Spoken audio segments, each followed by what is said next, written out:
Assalamualaikum warahmatullahi wabarakatuh. Bismillah wa billah wa minallah wa ilallah wa alallah wa fillah wa la hawla wa la quwwata illa billahil aliyil azim. Asyhadu an la ilaha illallah wa asyhadu anna Muhammadan abduhu wa rasuluh. Allahumma sholli wa sallim wa barik ala sayyidina Muhammadin nabi akhiriz zaman wa ala alihi wa ashabihi wa man tabi'ahum min ummatihi khairil umam, amma ba'd. Walaqad qala Allahu ta'ala fil Qur'anil Karim, a'udzu billahi minasyaitonir rajim, bismillahirrahmanirrahim. Qalu subhanaka la ilma lana illa ma'allamtana innaka antal alimul hakim. Al-ayah, wallahu a'lam bimurad bidzalik. Wa qala an-nabiyyu sallallahu alaihi wasallam, i'mal lidunyaka ka'annaka ta'isu abada wa amal li akhiratika ka'annaka tamutu ghada. Al-hadits. Pertama-tama marilah kita panjatkan puja dan puji kehadirat ilahi Rabbi, dan marilah kita bersolawat kepada Nabi Agung, Nabi besar Nabi Muhammad sallallahu alaihi wasallam, dan semoga Allah Subhanahu wa taala melimpahkan rahmat dan salam kepada junjungan umat Sayyidul Kawainain, yakni Nabi besar Nabi Muhammad sallallahu alaihi wasallam, katut pula warganya dan semua para sahabatnya, para tabi'at tabi'in tabi'innya, dan tiada lupa pula kepada seluruh kaum muslimin muslimat fil masyariq wal magharib, wa min yamina ila simaliha, wa min qafin ila qafin, min ladun adam ila yaumil qiyamah. Dan tentu lasiman wa khususon kepada seluruh kaum muslimin jamaah ar-ribat man bar hikmah dimanapun berada. Semoga Allah memberikan, mengijabah, mewujudkan dan menjadikan hambanya yang hasanah fid dunya wa hasanah fil akhirah. Amin ya Allah ya rabbal alamin. Di sini kita hidup di dunia. Hidup di dunia ini tentu kita hanyalah sementara. Bahkan hidup kita di dunia ini adalah kala'abir, hanyalah lewat saja. Yang namanya lewat tentu sebentar. Boleh kita mencari kedudukan, mencari harta sekuat tenaga, tapi awas jangan sampai kita melupakan kehidupan kita di akhirat. Karena dunia ini hanya sebentar, tapi kehidupan akhirat itulah yang selama-lamanya tidak ada akhirnya. Kalau kita memperjuangkan dunia mati-matian, tapi kita memperjuangkan akhirat, kita lemah atau bahkan tidak, na'udzubillahi min dzalik. Kita salah jalan, kita celaka. Karena apapun kepunyaan kita di dunia, jabatan, kedudukan, harta, kekayaan, mati tidak akan dibawa. Yang kita bawa ke alam barzah sampai akhirat nanti adalah amal perbuatan kita. Insya Allah, amin ya Allah ya rabbal alamin. Oleh karena itu, satu yang sangat merusak kita apa? Adalah kesombongan, keangkuhan. Sombong angkuh ini merusak amal perbuatan kita. Seandainya perbuatan kita itu bagus misalkan, tapi dengan adanya kita sombong, hancurlah. Di sini Rasulullah SAW telah bersabda, la yadkhulul jannah man fi qalbihi ibrun misqala dzarrah tidak akan masuk surga. Orang yang di dalam hatinya ada kesombongan, walaupun sombong itu hanya sekecil biji jagung saja. Artinya punya hati sombong walaupun hanya sedikit, maka bisa menghalangi kita untuk masuk ke dalam surga. Satu, hilangkan sifat sombong di dalam hati kita, di dalam perilaku kita. Percuma kita berbuat ini dan itu. Percuma kita pamerkan ini dan itu, kalau kita memiliki hati sombong. Karena ada kalanya gini, ada tahaddus binikmah, ada sombong, itu beda. Kalau kita berkata menceritakan suatu kelebihan, suatu kehebatan, dengan tujuan kita ingin, wah, kita dibesarkan, atau kita merasa lebih hebat daripada orang lain, itu kan sombong. Tapi kalau kita mengatakan kelebihan atau nikmat yang diberikan oleh Allah kepada kita, kita mengatakannya karena atas bersyukurnya kepada Allah, saking senangnya, saking gembiranya, itu namanya syukur nikmat. Itu tidak menjadi masalah, itu justru mendapat pahala. Jadi kita membicarakan nikmat yang diberikan oleh Allah, tapi kita karena tahadus binikmah, itu hanyalah membicarakan nikmat Allah saja. Jadi oleh karena itu perlunya, pentingnya ilmu di dalam hal ini. Karena ada yang kaya baik tapi jelek, ada yang kaya jelek tapi baik. Jadi diatur, ditentukan oleh ilmu. Makanya kata kaidah itu al ilmu nur. Jadi ilmu itu adalah cahaya. Maka dengan adanya ilmu, dengan melangkah kita berdasarkan ilmu, ya itulah. Makanya Ustadz Muafiq, ya, dia mengatakan kepada Kiai Imaduddin, beliau mendukung Kiai Imaduddin ya karena beliau katakan Kiai Imaduddin itu melangkah itu, menelusuri nasab itu, berbicara itu berdasarkan ilmiah. Jadi dengan adanya pemberangkatan melangkah berdasarkan ilmiah, yaitu tidak bisa dilawan. Ya harus diimbangi, dilawan dengan ilmiah juga. Tapi kalau misalkan ilmiah dijawab dengan amarah, dijawab dengan hinaan, dijawab dengan cercaan, ya itu tidak akan berbuah kebaikan. Justru akan menghinakan diri kita sendiri. Contohnya, Kiai Imaduddin misalkan meneliti tentang nasab. Menurut kitab ini, menurut ahli filologi ini, menurut ahli sejarah ini, menurut kitab nasab ini, misalkan. Terus dijawab oleh kita bukan dengan ilmu, bukan dengan kitab, dijawab dengan amarah, dijawab misalkan dengan cacian, hinaan, justru itu akan berdampak menghinakan dia sendiri. Seperti itu. Dan perlu kita kesatuan. Kenapa? Karena kita beragama Islam. Islam itu yang dipegang adalah kalimah la ilaha illallah Muhammadur Rasulullah. Makanya dikatakan, disebut kalimat itu adalah kalimat tauhid, artinya kalimah penyatuan atau kalimah untuk mempersatukan umat manusia.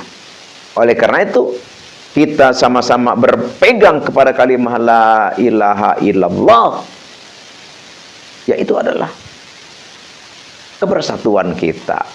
Kita satu pegangan, satu arah, satu tujuan, ya kita bersatu. Ya, makanya adanya penelitian, kita jangan emosi, diteliti jangan emosi, ditelusuri juga jangan marah. Anda misalkan tes DNA, upload grupnya ke G, adalah Yahudi Askenazi, ya kita jangan marah. Kita nyatakan tes DNA kita sendiri, benar nggak itu? Nah, siapa tahu kita pas di tes DNA kita J1. Jadi kita nggak usah marah ini. Udah tinggal kita bukti aja. Saya bukan keturunan Yahudi karena tes DNA saya ini terbukti J1. Tes DNA kita. Kiai Imaduddin membawa dengan bukti tes DNA, ya kita pun bawa tes DNA kita. Jangan takut kita tes DNA sendiri atau sembunyi-sembunyi, nggak apa-apa. Tuh, jadi kitab dilawan kitab. Tes DNA dilawan tes DNA. Ahli biologi dilawan juga menurut ahli itu. Jadi seimbang. Kalau memang misalkan tidak bisa, tidak ada, ya kita mengakui saja. Tapi kalau menurut Al-Fakir ya sementara sekarang. Tapi kan ini udah 2 tahun kan? Udah 2 tahun kan ini. Tapi kalau menurut saya, menurut Al-Fakir, ya lebih baik ngaku saja, atau mengakui saja, atau sadar saja. Karena kita, menurut kitab nasab, kita gagal. Menurut kitab sejarah, kita pun gagal. Menurut ahli filologi, kita pun gagal. Tes DNA pun gagal. Terus apa yang kita harapkan, apa yang kita jadikan dalil bahwa kita adalah keturunan Nabi? Lebih baik kita ngaku, nggak apa-apa, bahwa kita bukan keturunan Nabi. Catatan yang penting, jangan kita ngamuk-ngamuk lah. Jangan kita ngamuk-ngamuk, justru tunjukkan akhlak kita yang baik kepada umat, kepada publik. Kalau dulu kita sering mengucapkan, mengeluarkan kata-kata kasar, sekarang kita hilangkan kata-kata kasar itu. Kalau dulu kita sering menghujat orang, sekarang kita hilangkan hujatan. Wujudkan kesopanan kita terhadap orang. Buktikan penghormatan, memuliakan kita terhadap orang. Intinya, akhlak kita perbaiki sebaik-baiknya. Orang menghujat ini itu, ya udah kita jawab aja dengan baik. Insya Allah. Dengan cara seperti itu, lama-lama akan selesai sendiri. Jadi intinya, jangan dijawab dengan cacian, jangan dijawab dengan amarah. Kita menyadari dan kita mengakui, minimal kita tidak melawan lah. Jadi walaupun kita tidak melawan, ya tidak akan dikatakan kita kalah, tidak. Jadi kita mengalah untuk menang, itu kan baik, itu kan bagus. Nah, sekarang bagian kita, bangsa Nusantara, bangsa pribumi, bagaimana setelah tahu bahwa Habib Ba'alawi itu adalah bukan keturunan Nabi, kita punya kewajiban. Kewajiban apa? Kewajiban kita memberitahu kepada orang, siapapun, saudara, kenalan, keluarga yang belum tahu bahwa Habib itu bukan keturunan Nabi, kasih tahu oleh kita. Oh, misalkan Mamang, sekarang saya baru tahu. Kenapa? Oh, ternyata Habib itu bukan keturunan Nabi. Kata siapa? Ini sudah digali oleh para ulama. Ternyata di dalam kitab sejarah, dalam kitab nasab dan lain-lain, para ahli itu tidak terbukti keturunan Nabi, tidak. Justru mereka adalah masuknya ke haplogrupnya ke Yahudi. Itu harus kita kasih tahu kepada orang yang belum tahu. Kalau kita diam saja, tidak memberitahu kepada orang, kita dilaknat oleh Allah Subhanahu wa Ta'ala. Sembarang Dari mana itu keterangan bahwa kita tidak memberitahu kepada siapapun, dilaknat oleh Allah? Ada di dalam kitab Ar-Rasail karangan Syekh Sayyid Husain bin Haidar Al-Hashimi. La yajuju, awas, tidak boleh, bihalin, di dalam hal masalah nasab ini, ayaskuta ala mengkari ilmi. Kita diam, kita sudah tahu bahwa Habib Balawi ini adalah bukan keturunan Nabi, tapi kita diam saja, itu tidak boleh. Kenali anna sukuta kal ikrar, li anna sukuta alal kadhibi fin nasab yakunu kal ikrar.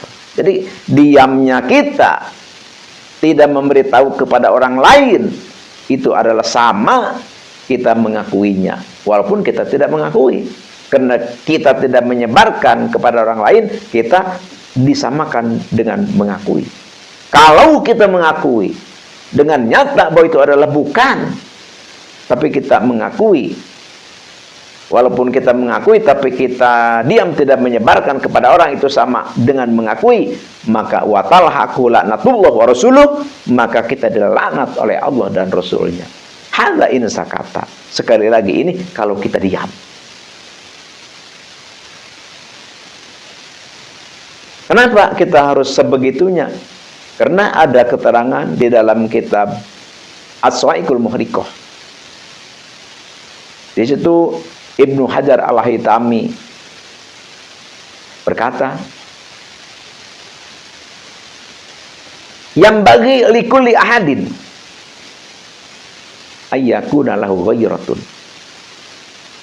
seyogyanya harus bagi setiap kita, siapapun itu, apa? Punya ghirah, punya kecemburuan, punya kewaspadaan. Di dalam hal apa? Fi hadzan nasabis syarifi wa babdi. Kita harus menjaga kesucian nasab Rasulullah. Dan apabila ada orang yang mengakui, ada orang yang menyantolkan, mengakui dirinya keturunan Rasulullah, maka harus kita selidiki kebenarannya. Jangan kita diamkan, karena ini adalah menodai kesucian nasab Rasulullah. Agar apa? Agar hatta la yantasib ahadun illa bihaqi, agar tidak ada lagi orang yang berani mengaku keturunan Rasulullah SAW. Karena dengan mengakui keturunan Rasulullah, sedangkan dia itu adalah akhlaknya tidak baik, tabiatnya rendah, maka itu adalah menodai kesucian Rasulullah SAW. Hanya itulah yang Al-Fakir bisa katakan, yang Al-Fakir bisa bicarakan.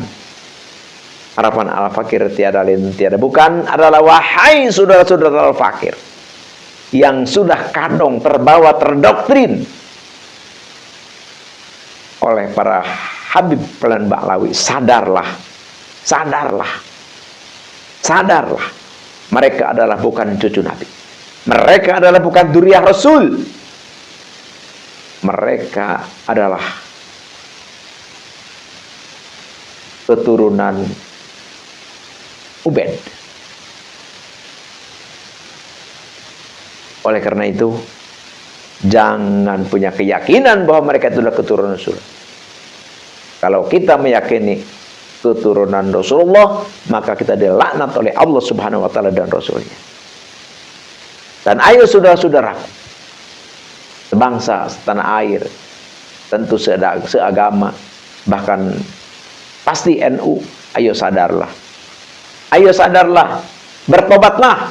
Ayo kita kembali kepada wadah kita, yaitu Ahlus Sunnah wal Jamaah. Sekian, demikian, terima kasih. Al-afwi minkum. Wabillahi taufiq wal hidayah. Wassalamualaikum warahmatullahi wabarakatuh.